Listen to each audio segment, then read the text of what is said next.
Welcome, our fellow lovers of love, and thank you for joining us on yet another excursion through the stream of consciousness, down the river of tranquility, to fill the lake of life with love.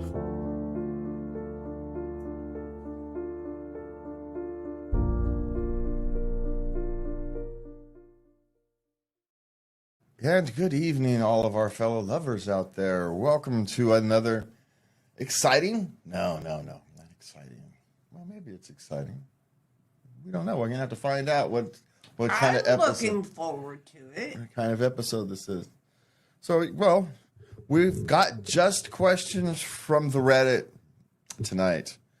We just decided to kind of take I wouldn't call it a break, take a detour from our normal programming tonight and just do questions. So we're going to see how that goes. We've got relationship questions, parenting questions, work questions, and oh wow, you got a lot of sex questions in there. It's going to be a long night to end the show. Okay. So you're trying to and again, just to be clear, I have not gone through these. I've seen the first two questions. That's it. I didn't read any farther. I did them a couple days ago, and I haven't done a review, so this will be fun. This is going to be fun. Well, interesting or something.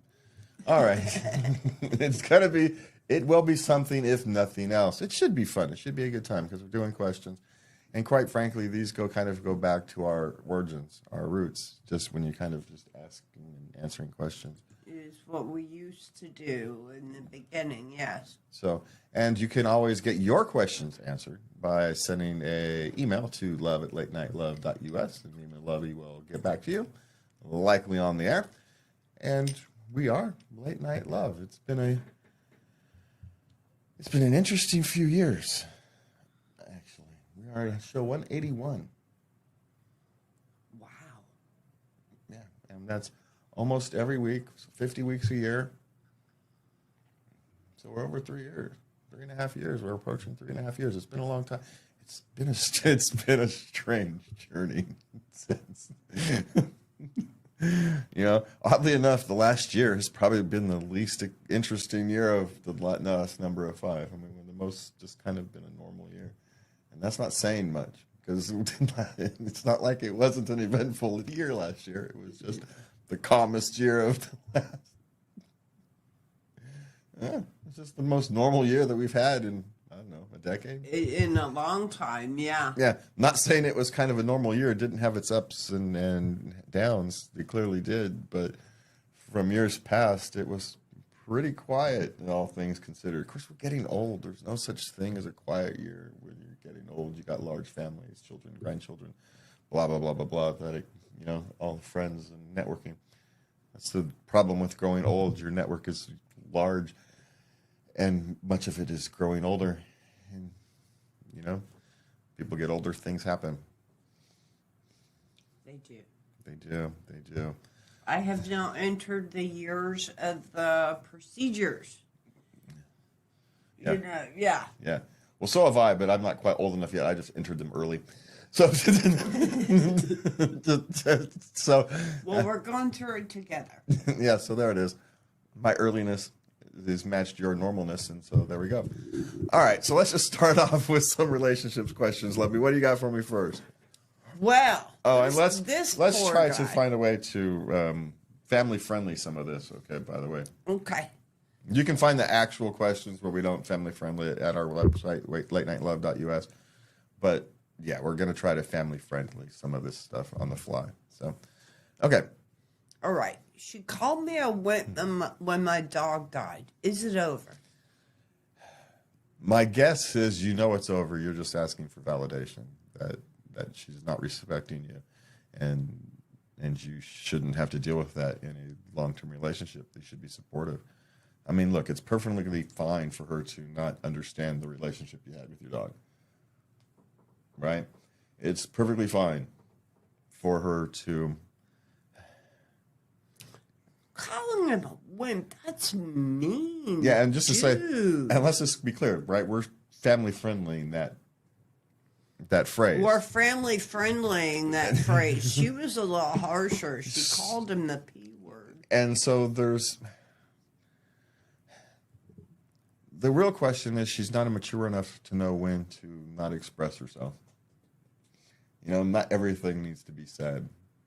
If you think he's overreacting to his dog died because maybe you've never had a relationship to the pet, or maybe you don't know what they've gone through together.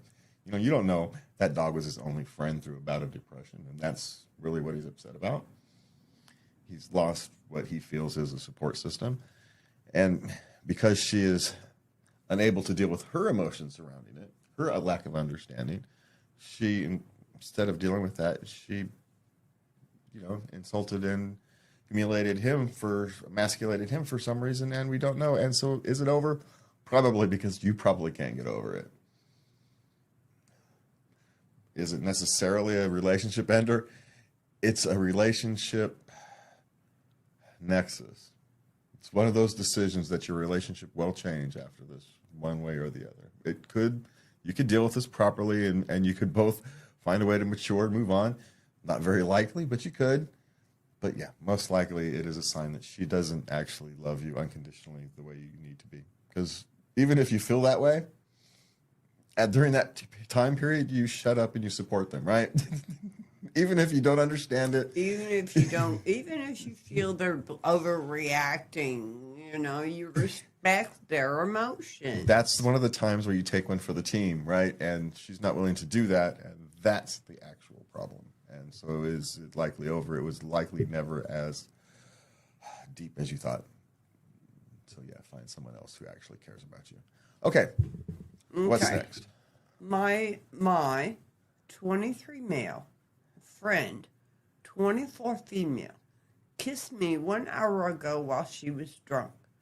I'm disgusted at myself for kissing her back, as she has been like my sister for over 15 years. Is there any way to reverse it? This is the one that actually caught my attention when I was faced to it and I was making the website. And I couldn't help but laugh. Is there any way to reverse it? What are you, 13, 14? No, you can't reverse it. You're just going to have to be an adult and deal with it. Now, here's the thing. Maybe your relationship is more than friends and you just don't know it yet. Maybe you're so afraid of losing the friendship that you're not seeing something in that relationship that already exists. You clearly like each other. You've been friends for 15 years. Maybe she sees you as more than a friend. Maybe she wants more than a friend. Now, maybe it's not, right? Maybe you can't go there, and that's, you know, perfectly reasonable. But maybe you've never thought of it that way either. So I don't know. There's no way to reverse it. All you can do is deal with it and move forward. You know, become the adult you are. You're in your mid-20s. You know you can't reverse these things. You just have to deal with it. Now, there's two ways to deal with it. You can say, hey, look, this kind of thing happened. Let's just move on and move on, right? Things happen when you're drunk and whatnot. Cool. Or you find out that she has deeper feelings for you than you think. And now you have to contemplate that. And you might be upset for a few minutes or a few days because, in a sense, she has violated the unspoken agreement between you two. Right? She changed the terms of the relationship, but she couldn't help it. Right? You're going to ask her to not live her true self, to not. So, anyway, my suggestion is just to deal with it like the adults you are. I get it. You've got 15 years, so you guys have been since you're about 9 or 10 years old. You've got this childhood thing. It's time to grow up and deal with it one way or the other. Not for the good of for you, her, and your relationship. Because if you don't, then this is just going to get weird. My guess is she's thought about it. Yeah, that was liquid courage. It wasn't. It wasn't a. My guess is right. It was. It wasn't a snap of the flighting thing of the moment. No, it was that. No, that was some liquid courage, and she. Yeah, would be my guess. You know, maybe mid-20s woman, a little horniness at the same time. You know, you can never discount that when you're in your 20s. People do weird things for hormonies. Drive across states. Yeah, we do all kinds of weird stuff. So, but just deal with it. That's all you can do. You're mid-20s, you're an adult, start dealing with these things like an adult. That's my suggestion. Okay. All right. How do I, 35 male, convince my wife, 33 female, that I'm not cheating? He has a female friend at work. Mm-hmm. Well, either his wife has been past traumatized, and so she's scared, and it's kind of legitimate. Maybe she's a stay-at-home parent with 2 kids. She feels fat, and and kind of unworthy, and so she's projecting that fear and onto your relationship. And the only thing you can really do is give her more attention over time. That's all you can do in that particular case. Another option is maybe she's the one.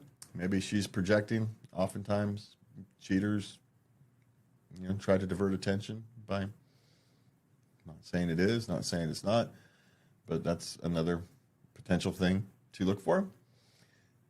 One of the ways to keep the scent off of them is Ooh, I haven't thought of that. Is to unreasonably attack other people. Because the reality is you can't convince your wife that you're not cheating. That's not possible. But what you can do is you can deal with her insecurities. And, and just start giving her more time and attention.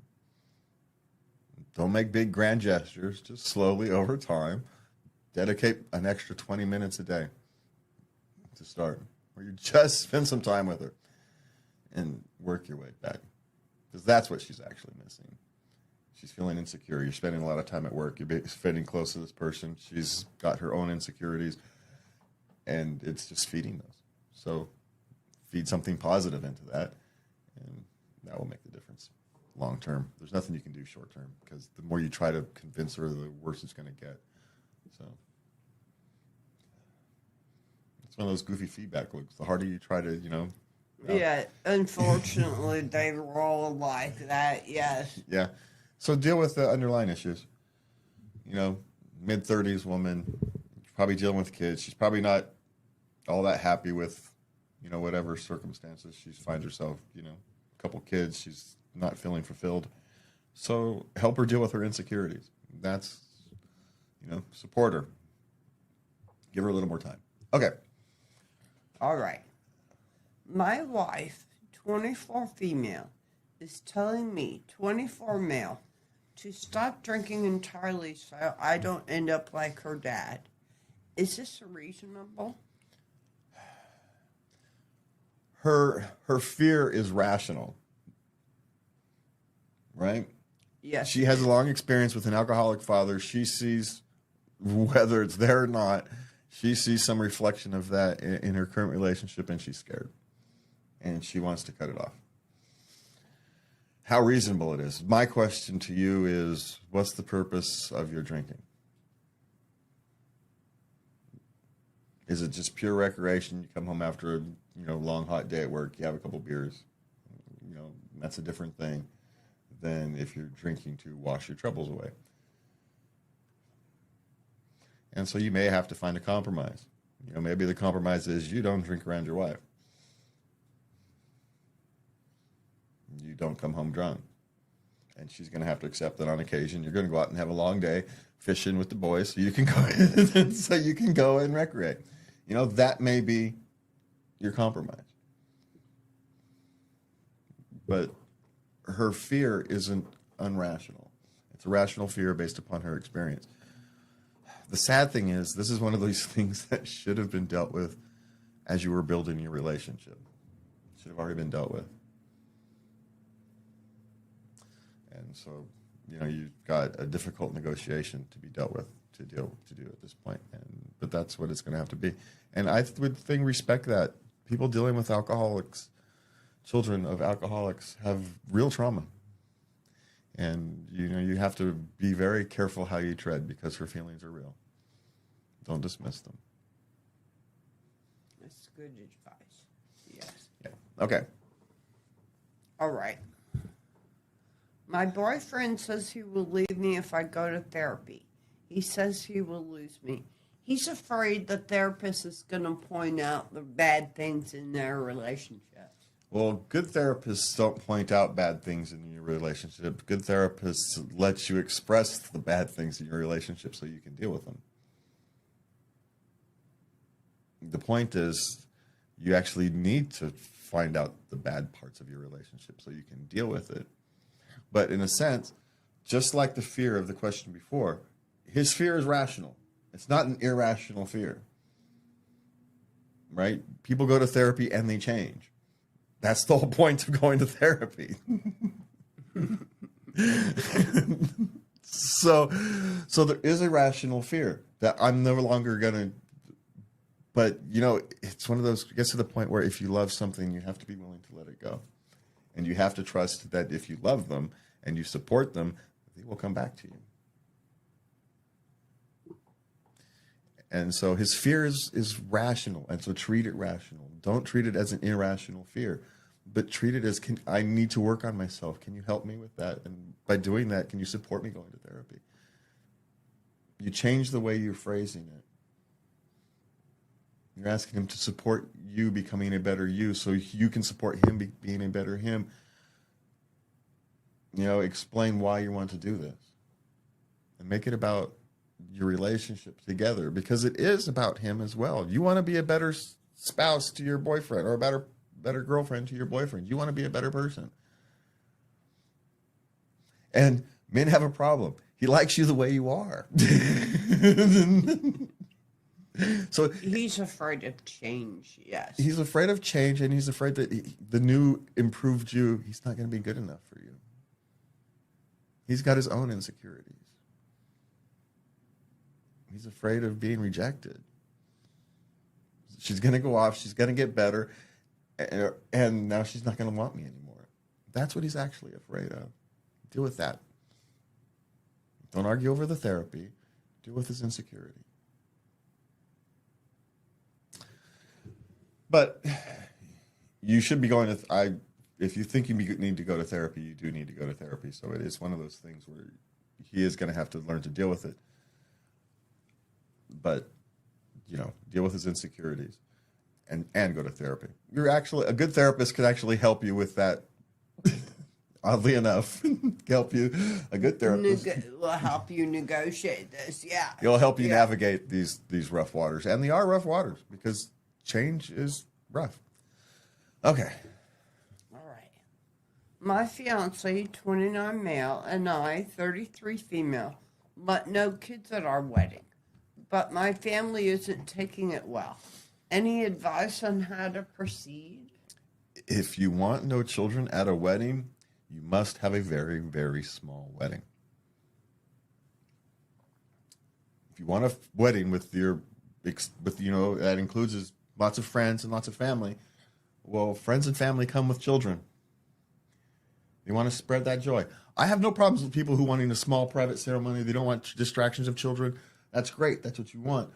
But realize the consequences of that. It means that you can only have a handful of people there, because otherwise you're going to get a whole load of people who would like to share this day with you upset.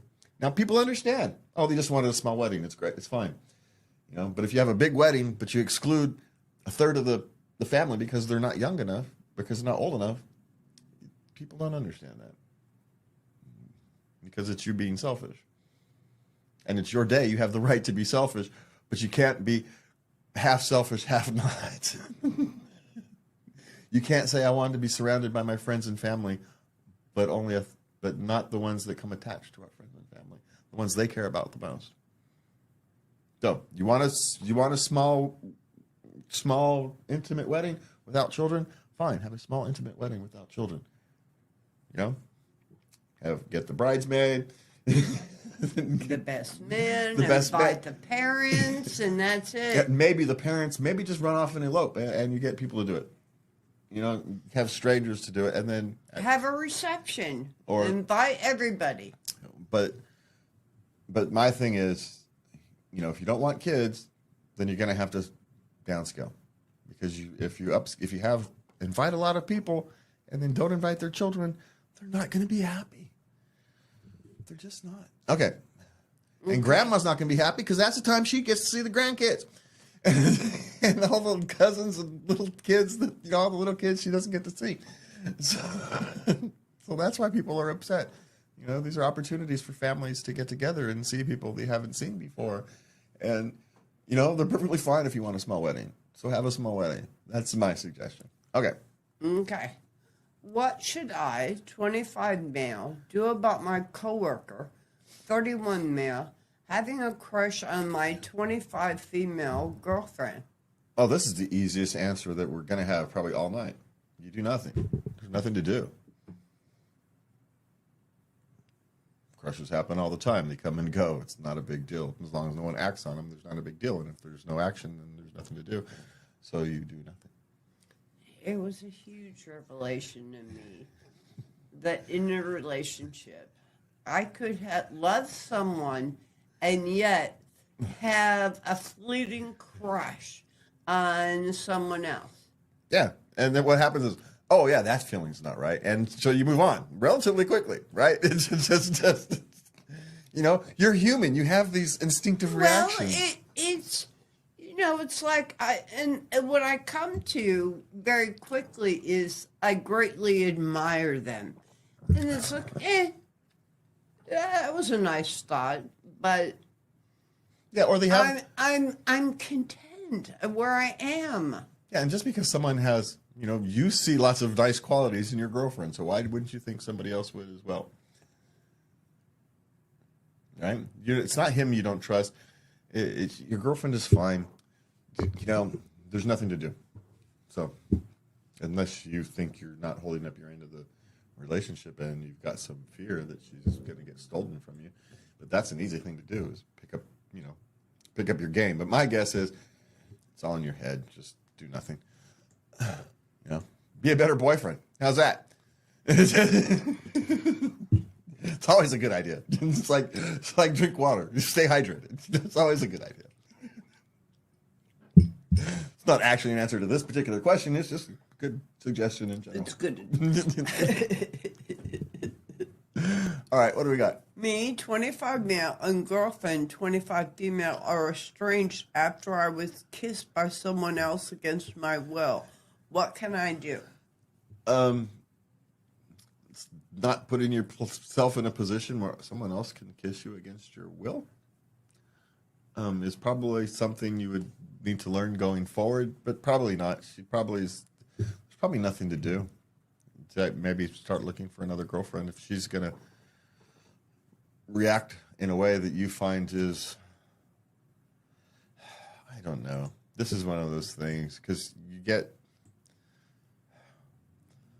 was kissed against my will. When a man says I was kissed against my will, you kind of find that hard to believe. It was totally.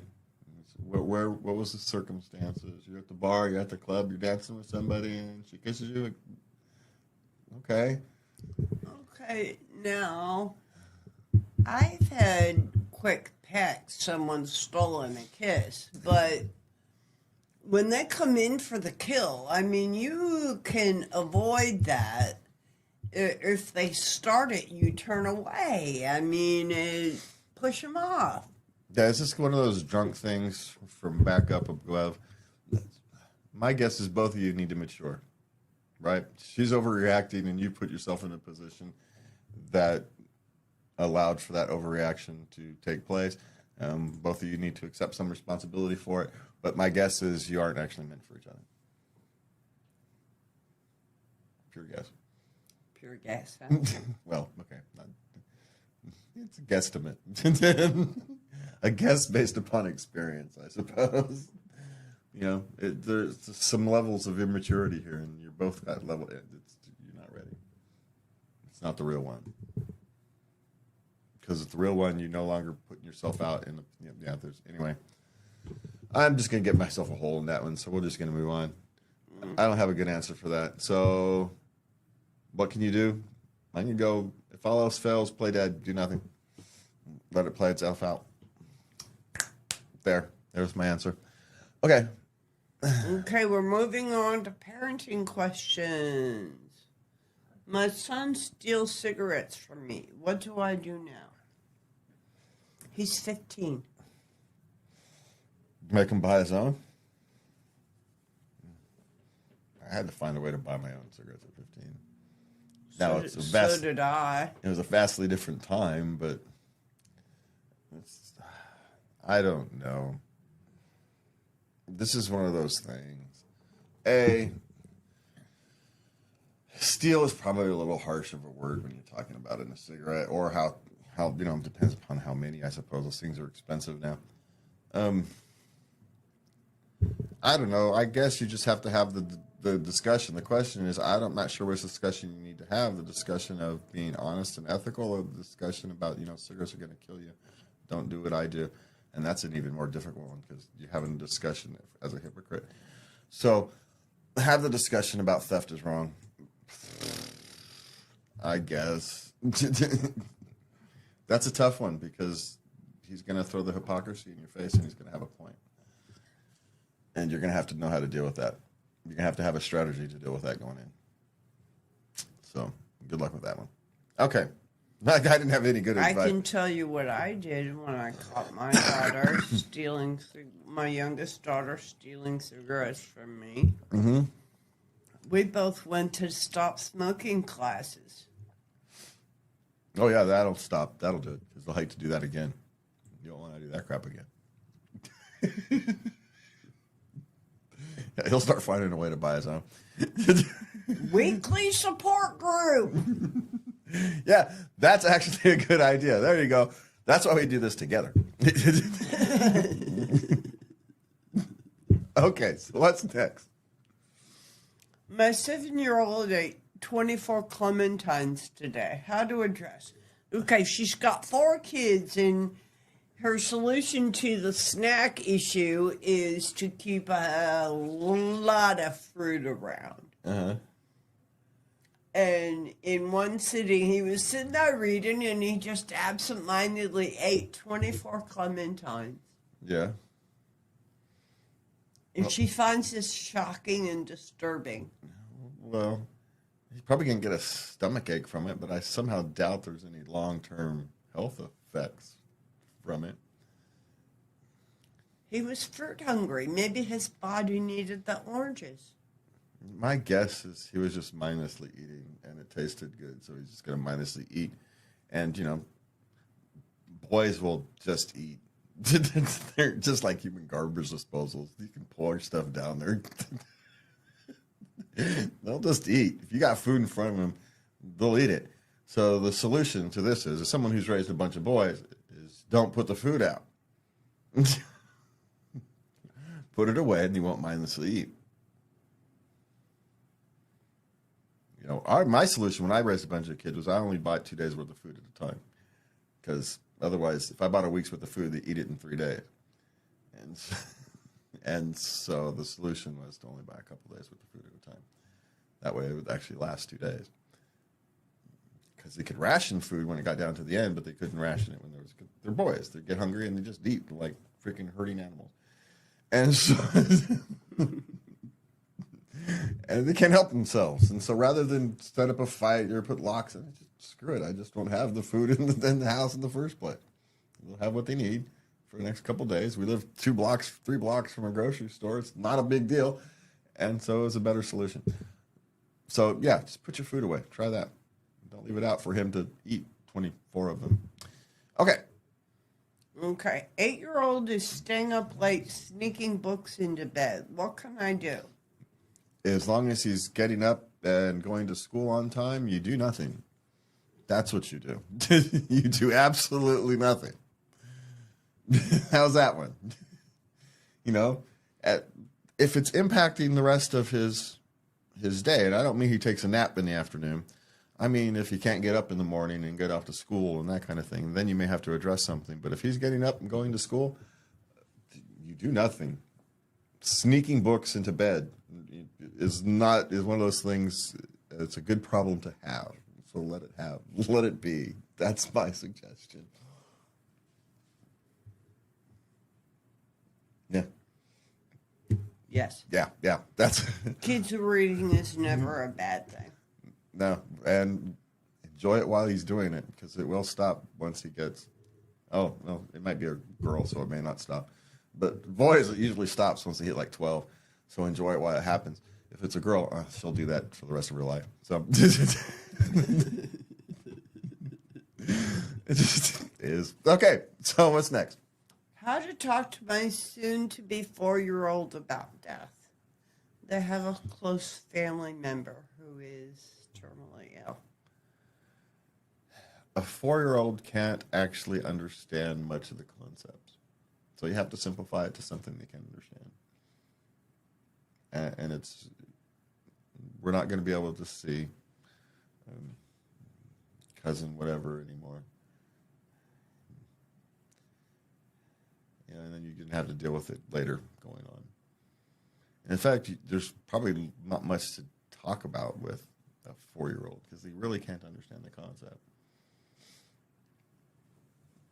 They just can't get it. It's just someone that used to be in their life is no longer in their life, and they can't understand the concept of death yet. It's 7 or 8 when most kids can actually start to grapple with that. And so there's just not much to tell them from my limited experience. It really depends on the child. My grandson was 5-year-old, and he had his existential crisis. I was a little young, but, Yeah, they'll have it, but until they have that, there's not much you can tell them because they can't. It's just one of those things.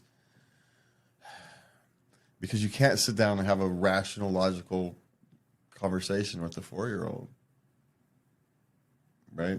They don't have the ability to develop the concepts that they need to process things yet. Most of them don't. Right, so you have to deal with. What you're dealing with is the emotion that this person is no longer going to be in their lives, and you deal with that when the time comes. You can't prepare a 4-year-old for someone's impending death. You just can't. You can tell them that they're sick. You can understand that they're sick, that they're very sick, and you can tell them that pretty soon you won't be able to see them anymore. So it's important that you see them a lot now. Right, but they're not going to be able to understand the concept of death directly. So you don't. You just deal with the immediate emotions of this person's sick, the person we care about is sick, and pretty soon you won't be able to see them again. And so it's important that we spend as much time with them as we can. They can understand that, right? That's what they can understand. And so leave it to something simple. Life sucks. Okay, so what's next? Sorry about the laughter. It's a defensive response. It's a defensive response, yeah. Yeah. What foods can a 3-year-old learn to make on their own? They don't make foods on their own. You prepare foods for them and you put it in little snack bags for them to get into. Yeah, maybe cereal, but I doubt it. Most 3-year-olds aren't coordinated enough. Unless you've got, prepackaged amounts of milk and stuff to make food. So, can 3-year-olds learn to make food on their own? Yes, they can. It happens all around the world all the time. It's just the exception, not the rule. Don't impose that kind of thing on your child unless they've shown they can actually do it beforehand. And so, just spend. It doesn't take a lot of time to make a peanut butter and jelly sandwich. Make them a peanut butter and jelly sandwich, for God's sakes.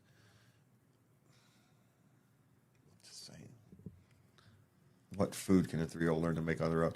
Now, you can get Go-Gurts, you can get cut up fruit, there's crackers, there's a whole aisle in the grocery store. Yeah, there's a different way to ask this question. What are the first foods a child can learn to make on their own? Cereal. Okay, you got cereal, you've got scrambled eggs, right? Mac and cheese. Well, modern day mashed potatoes are easy, so you can do modern anything microwavable. Yeah. But if you want to teach them how to make food, you have to be very careful because you have to do things that don't require knives. And that's really what you want to think about. Yeah. Yeah. Is you want things that don't require knives. I mean, they're going to have to learn how to use a stove and be careful of the hot things, but knives are far easier to make a mistake with. And so you have to avoid things with knives. That's my suggestion. Pasta is one thing you can do. Kids can boil water, So things like that. Yeah. Yeah, because you can also, you can cook pasta in a microwave. I wouldn't suggest it. Rice, they can cook rice. Put rice in a rice cooker, right? They can learn how to use a rice cooker. Yeah. So things like that. Just avoid knives would be my suggestion. Okay, what's next? My 31 female husband, 37 male, refuses to take both kids on outings by himself.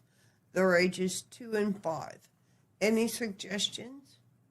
It's likely he doesn't know, he's not confident in his parenting abilities. This is why men do this. They're not confident in their parent abilities. And oftentimes the reason they're not confident in their parenting abilities is because they weren't allowed to make mistakes when the children were infants. Now, what do we do now, right? The children are all infants. That ship has sailed. So, okay, so where do we go from here, all right? But that's how it happens. I just want to be clear, right? They're not allowed to fail. Men aren't allowed to figure things out, right? But women, they get taught how to change diapers and how to care for kids at a young age, and then they're allowed to make mistakes. And grandma and stuff come over and help them and teach them and all kinds of stuff. The person who man has to teach them these things is their spouse. And she's often tired and frazzled, and she thinks it's easy to do, which it is once you've done it for a little while. But because men often don't get the opportunity very often, it's really a lack of opportunity. And then it's, you're not doing it my way, but it gets phrased as you're not doing it right. You're not doing it right. When really it's you're not doing it my way. And so all that things, and so men end up with this hands-off thing. But then when they're old enough for men to be hands-on, when they actually are competent to deal with 2 and 5-year-olds, men are quite competent to deal with 2 and 5-year-olds. We like to play, and 2 and 5-year-olds like to play. But we've lacked the confidence to actually do it because we've been told that we're incompetent in things that we are actually incompetent with. Men aren't great at dealing with infants. Some of us are, but most of us are not great at dealing with infants, right? Which is not. Some of us are acceptable. Some of us are better than are actually quite. But for the whole part, we're not great. We don't understand this little thing. It's fragile, but not at the same time. You can carry it like a football, and they kind of like that. But then their wife gets all mad at you when you do it, and so there's all these mixed signals that we get as when these kids are infants. But when they're 2 and 5. When we can, competently, deal with them, we lost our confidence. So how can you get your husband to have enough confidence to take your 2 and 5-year-olds out by themselves? Let's start with one. Send him out with one. Well, he does that. He takes one at a time. Okay. But he won't take 2. She wants alone time. Okay, well, send him with his. Okay, here's how you should do. He likely has a best friend or something. Ask his best friend. Hey, guys, take a day trip off to do some guy things with the kids. Take them fishing or something. Something that's completely guy things. Have his best friend help him as a wingman. He needs a wingman the first couple times. So find him a wingman, right? He lacks the confidence. So how do you get men to get confidence? You give them practice. How do you give people practice? By giving them some support. So send him with a wingman. Brother, best friend, whatever. Send him with a wingman. Hook him up with a wingman. Or, in the real world, we call it mentorship. But to him, refer to it as a wingman. So yeah. All right. He'll appreciate the wingman reference. Okay, so what do we got next? How do you decide when or if to have more kids? That's an interesting question. I don't know. Each couple has their own process, and there's no. Well, each of my children had their own process. It was different every time. And sometimes you don't decide. It just happens. And that's okay, too. So you just have to make up your own. How do you decide? No one else can make that up for you. And that's my thing. So, some people are very analytical. They go through the numbers. I can afford it, all that stuff. Other people use it based upon emotion. I'm ready for it. We want to bring. So there's nothing wrong with either one. Find yours. There's that. Okay. Okay. Last parenting question. Uh-huh. My 3-year-old hasn't used a pacifier since he was 1, but asked for one. Should I give in? No, but you should find out what he's uncomfortable about. A pacifier is actually quite literally a pacifier. So there's some anxiety that he's needing to pacify. And so that's what you should be looking for. It's not the pacifier. It's what's the pacifier is used to pacify something. And so what is he needing pacified that he can't? Maybe there's some change. Maybe you just moved. Who knows, right? Yeah. So deal with that. Because at this stage, giving him the pacifier, you're not actually solving the problem. You're teaching him to look for some external solution. So teach him to actually deal with the problem. And teach him that you are willing to look deeper. He'll trust you longer term. You'll build some kind of trust that neither one of you will be able to explain why later on. So look for why he needs the pacifier, not the pacifier. Okay. All right. We have work questions. Okay.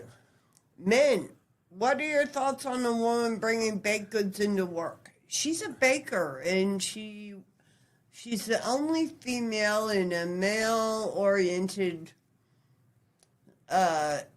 occupation. And at her work, she's the only female, and she just loves to bake. Okay, I'll tell you this. Most men have no thoughts. So they're, what? Yeah. Man, what are your thoughts on? Huh? Thoughts on? What are you talking about? We don't have thoughts on this. The only issue I would bring up with this work is make sure you make it for everybody. And it's so one person can't misinterpret that you're making something for them. Right? So make sure it's always a group thing. Because you're the only woman in a male thing, you have to be careful that one person doesn't think you're attracted to them when you're just baking goods because you like to bake. Someone's got to eat that stuff. and you work with a bunch of guys. Guys will eat stuff, right? We will. We'll eat. You put stuff out. We've talked about it earlier, right? We'll just, the kid who ate 24 things. Yeah, that just happens. We'll just eat stuff. You leave stuff in the eating zone, right? We have an eating zone at the end of the counter in the kitchen, and I make stuff and I put it out there. And yeah, it's just randomly, not even hungry, don't even want it, and you'll just eat it. And so we don't think anything about it. Bring baked goods into work. Don't get offended if we don't like something. That's the only thing we're going to worry about. And the only thing I would, from your perspective or from a business perspective, is make sure it's always group stuff so no one person feels that you're, interested when you're not. Okay. What's next? Coworker is sleeping while I'm working. What do I do? Well, it depends. Is he sleeping like on his break, taking a nap at lunch or something, or? No, he's fallen asleep at his desk.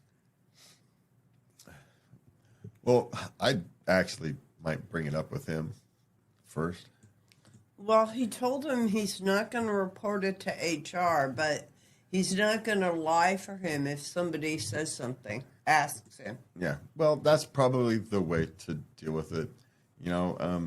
How we would deal with these things would be kind of internal pressure. Because if it happens once or, every now and again, you can get it. Someone's got a couple young kids. They're not getting much sleep. The work is kind of mundane and tedious. And you kind of doze off just from, yeah, all right. I'm not gonna hold it against anybody who's going through that time period, something like that. Or they're working 2 jobs to pay the bills, and they got a sick spouse, kind of thing. And so they're just freaking exhausted and they're literally passing out at work. Yeah, you shut up and do your job, right? You don't lie, but I've never noticed. I'm always just over. I don't pay attention to what they're doing. That's always my. I don't pay attention to anybody else. What are you talking about? That's always my answer to those things. But there's nothing to do. Don't do anything. I think that's kind of the, unless he's unless you're his supervisor or something, it's not your business. And that would be my suggestion. But there are certain environments where, let's just say the social pressures of the office or work environment would make his life uncomfortable. Now, whether you participate in that or not is your own choice. But that's how we dealt with lazy people. I mean, if it's laziness, right? That's how we dealt with lazy people in warehouses and things like that. We'd call them bathroom. People who go spend 15 minutes 4 or 5 times a day in the bathroom, we call them bathroom. They get a nickname. Hey, bathroom? Yeah, every time. Oh, you're down at the bathroom. Loudly, when they finally, you're finally out the bathroom. You're going to get some work done. The GAM reputations, they don't stick around long. And the reason is because everybody else has to pick up the slack that they're not doing. Right? We all have to now work harder because that person doesn't. Right? We still got to get the work done. They're off there spending an hour a day in the bathroom or something. And we're fine if they're actually sick, whatever. We've all been there. But when you do it all the time, every day, we know you're not sick. We know you're not sick. And so, hey, if someone's sick, we'll happily put an extra effort to cover for them. No problem. Right? We'll do it happy. But if someone's just being lazy and just avoiding work, no. You don't do anything dangerous, but yeah, they are low man on the totem pole. Hey, man, warehouses are no joke. You don't want to know what we used to do to them in the Army. Oh yeah, if you think warehouses and construction places are bad, you think the Army's worse. I would just assume. Okay, can you get hired? Oh, sorry. What's this next one? Can you get hired where you got fired? Yeah, you can. Especially if you find out that you got fired for stupid reasons when they want you back. My always question is, why do you want to get hired at some place that fired you? And why do you want to work someplace that didn't want you? So that's mine. All right, what's next? Should I say yes to an interview while I'm sick? Well, schedule the interview a few days out so when you're no longer sick. Or do a Zoom? Well, no, because the question about you're not going to give your best answers while you're sick. Oh, that's true.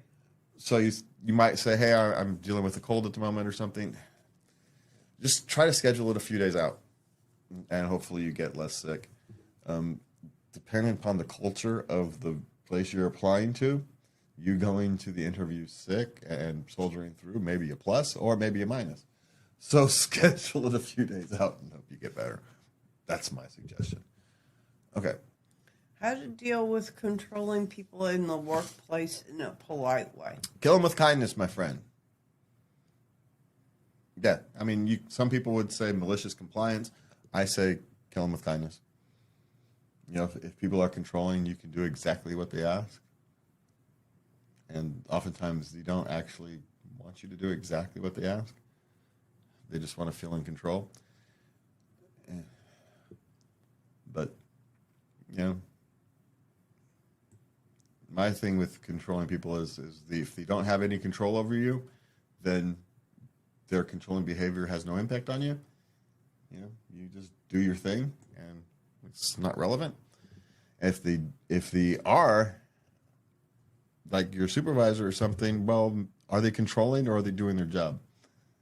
Maybe they're bad at their job, but are they controlling or are they doing their job? So, anyway, that's mine. There's very little to do about controlling people in the workplace unless you're their supervisor and they're overstepping their bounds. And in that place, you can, use standard correctional behaviors for your organization to control that. Yes. Yeah. Because each organization has a different culture, and each culture has different ways of dealing with these. Sometimes they send people to mentorship. Sometimes they send them to classes. Sometimes you just sit down and have a conversation with them and cross their fingers and hope it works. There's, there's all kinds of different ways to deal with this. But if they're, you can just tell them, if you want to deal with it directly in a nice way, you say, and they're not your supervisor or something, you simply tell them, I've got my own way of dealing with things. Thank you. And just move on, right? Because it doesn't impact you. So, all right, what's next? That was not a very good answer for that question. I think it was very good. Yeah, I don't know. All right, so what's next? Supervisor doesn't read anything. How do I get him to read my emails? He's not. He doesn't work by emails, so stop expecting him to. Talk to the man. That's how you deal with him. You're not going to get him to change his emails. He's a supervisor, so he's gotten there by not reading his emails. Talk to him. Print it out and put it on his desk. However his communication method is, use that. Right? Trying to force him to use yours is the wrong thing. He doesn't have to change. You do. He's the boss. You have to change, adapt to him. He doesn't have to adapt to you. Maybe it'd be better if he did. Great. Become great at your job and replace him. There you go. All right, what's next? Okay. How do you deal with a loud person in an office? You generally don't. I mean, you can have your HR or the person who runs the office and talk to them, but as a rule of thumb, you just learn to kind of deal with it and it becomes background noise. That's generally what happens. But the person who deals with the office, and it's their job to you pass that one on. You don't deal with it at all. Unless it's your job to deal with it.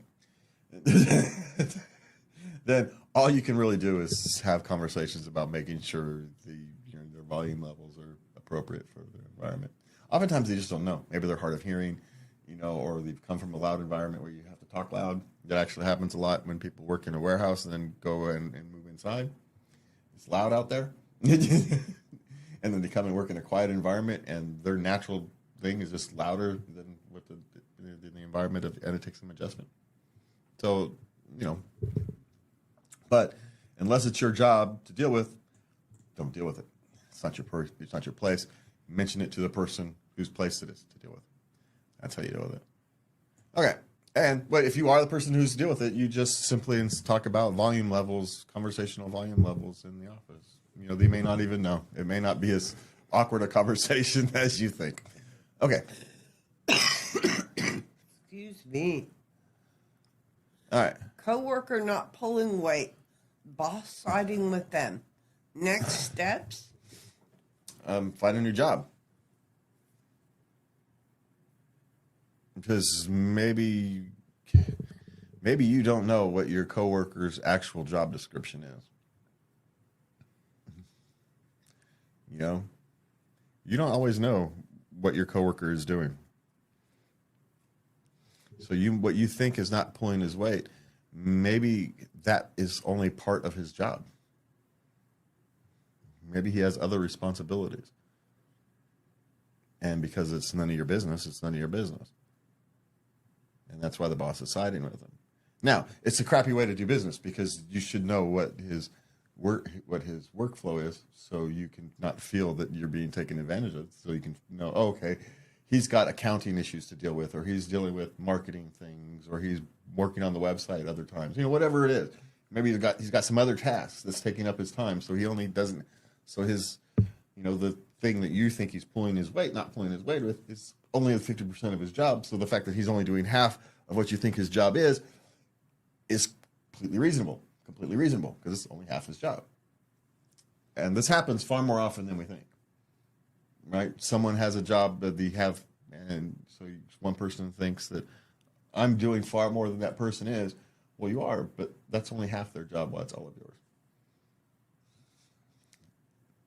And so there's two things. Either find out what the real job is, do your thing and not worry about what other people do, or find a new job if your boss isn't really respecting your team's efforts.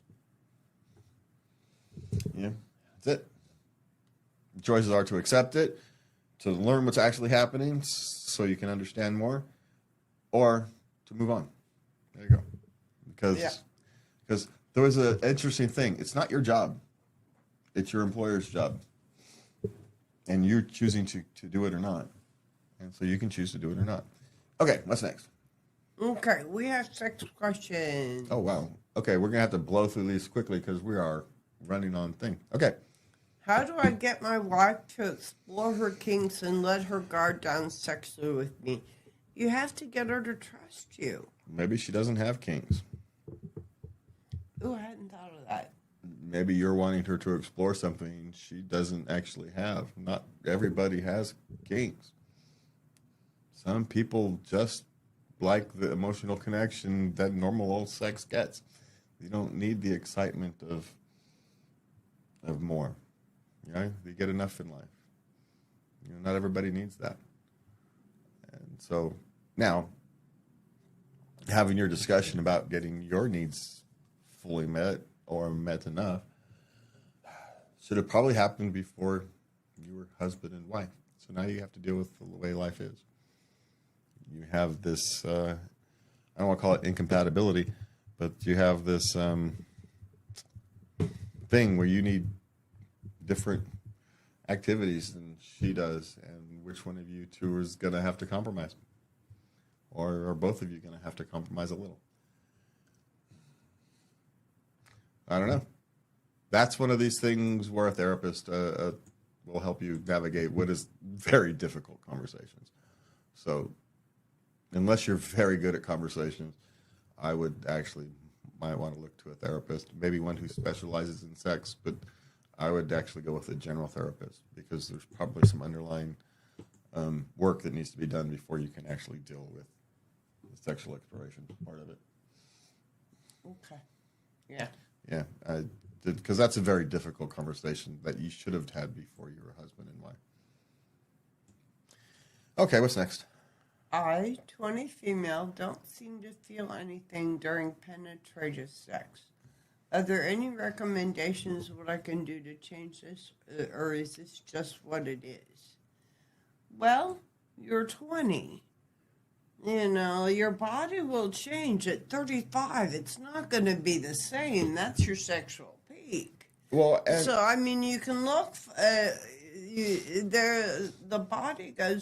female body goes through a lifetime of changes. well, when she says feel, I'm wondering if she's talking physical feel or emotional feel. Physical feel is something, and that's, you know, maybe a size of your partner issue, but you should have some physical feeling. What if you're saying is you're lacking an emotional connection during penetrative sex? What it means is maybe penetrative part of sex isn't, you know, necessarily your thing, which is fine, you know. Well, if that's the case, what if maybe there's not enough foreplay to establish a connection first? Or maybe she's just not that interested in her partner and she's satisfying a hormonal need, not an emotional one. And so she gets to the emotional connection. She's looking for an emotional connection and she's not going to find it. No, that takes time. You got to get to know someone first. Well, you have to be in a place where that's actually what you want. If you're just, you know, getting somebody off of Tinder or whatever the latest thing is, just to feed in a hormonal need, but what you really need is an emotional connection, you're going to feel nothing. You're setting yourself up to feel nothing.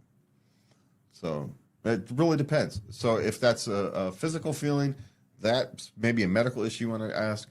If it's an emotional feeling, that's sometime in the mirror and figure out why you're actually doing what you're doing, why you're behaving the way you are. Good one. Okay. Okay. What should I do when I see my man pleasuring himself? Help. Or nothing would be my suggestion. Help or let it be. I can't help it. I joke. Hey, what are you doing? What do you got there? Yeah. So my suggestion is help or let it be. Turn around. Okay, I will come back in a minute. Yeah. It's not about you. one of the things science has actually taught us in the last 20 years is that men actually pleasure themselves as stress relief. Heck yeah. Yeah, it's got nothing to do with anything else. Most of it has actually nothing to do with anything else. It's stress relief, which means we suck at relieving our stress. If we happen to go to that base of a thing to deal with our, God damn, we suck at dealing with our stress. So that's my suggestion: is you either do nothing or you participate. And the first time you participate will be shocking to him, but it is what it is. Okay, what's next? Okay, is the daddy kink actually that common? Dude, the internet has exploded with it. The kink itself is not that. It's not as common as it appears, but the people with it happen to be open with it. It's just one of those things. It's one of those kinks that is, I don't want to say socially acceptable. It's easier to explain to the world than others. So it gets explained more often to the world than others. So that's why you see it more often than others. It's just one of those things. It's one of the more socially acceptable kinks because people can, at least on some level, understand it, even if they think it's weird. And so it's really all the reason you see it. Is it actually that common? It's not as common as it would appear to be. No. But is it rare? No. So it's it's one of those weird things. So, okay. Okay. Have you ever been in a situation where you had fantastic sexual chemistry with someone, yet you can't stand them at people? How did that end up? Badly. That's how that ends up. Badly. Yeah. Yes, it happens. It happens far more often than people think because opposites attract and all that. And then there are some, and people can confuse, shall we say, sparks. Sparks can be good. Sparks can start a fire. Or sparks can start, right? Sparks can start your campfire, or sparks can start a grass fire. And so, I don't know. There's no good thing with getting romantically involved with someone you can't stand. There's just, generally speaking, avoid it like the plague. There's my thing. All right, what's next? My wife doesn't sexy anymore naked. How can I help? Candidly, I used to get asked by girls in the office, how can you... I was not in the best shape, and they were not in the best shape either.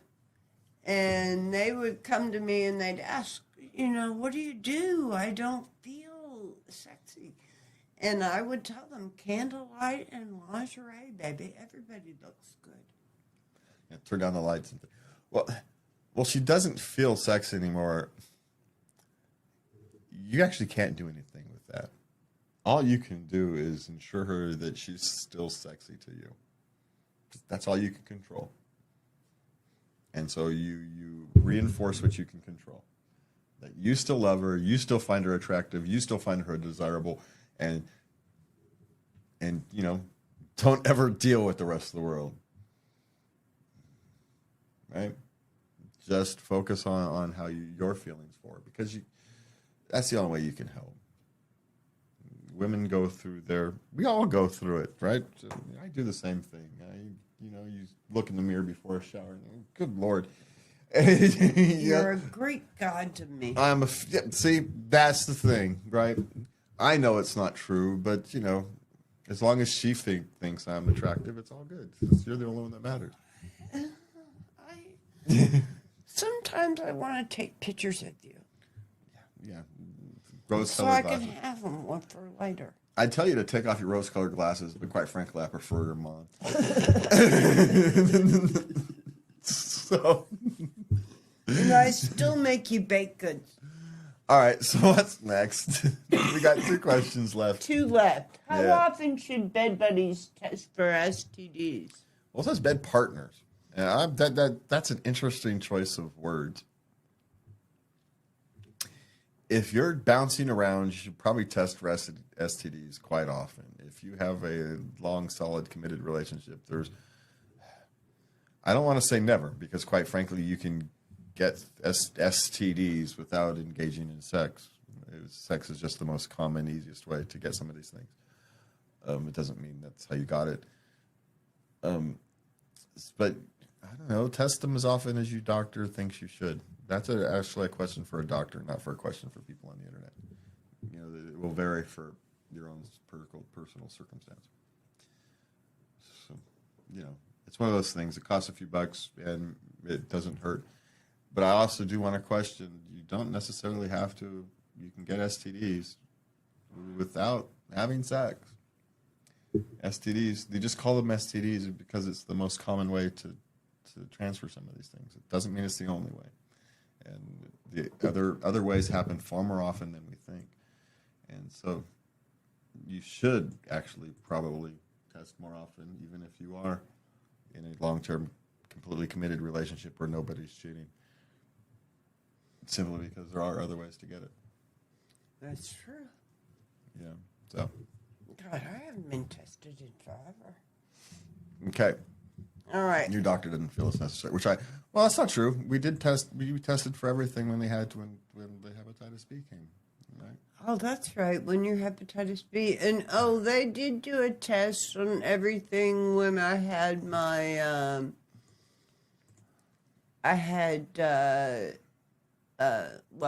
GYN thing. Yeah, they test for these things. Doctors test for these things relatively routinely. And so most of the time, you don't actually have to worry about it. It's when they order a blood test, it's in there. And you just don't know. So it's fine. But if you feel better about it, take it more often. But I also, based upon personal experience, just because you don't have risk factors doesn't mean you're not going to get something like that. So taking a STD test on occasion, just kind of for its own sake, is not a bad idea. Okay, so what's last one?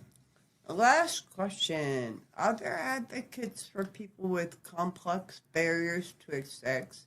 For example, sex surrogacy? Yes, there are.